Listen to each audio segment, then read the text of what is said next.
নমস্কার বন্ধুরা, আজকে গণেশ চতুর্থী।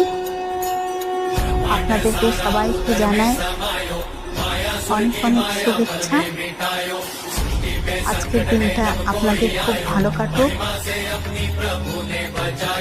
ভগবান আপনাদের কৃপা করুন। সবাই ভালো থাকুন, সুস্থ থাকুন।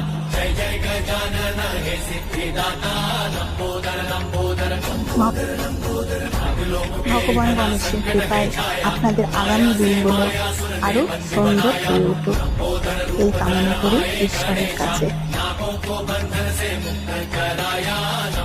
সবাই যেন ভালো থাকে, শান্তিতে থাকে। আমাদের সবার জীবন থেকে সমস্ত রকম বাধা বিঘ্ন যেন অপসারণ হয়ে যায়, ভগবানের কাছে এই প্রার্থনা করি আজকে।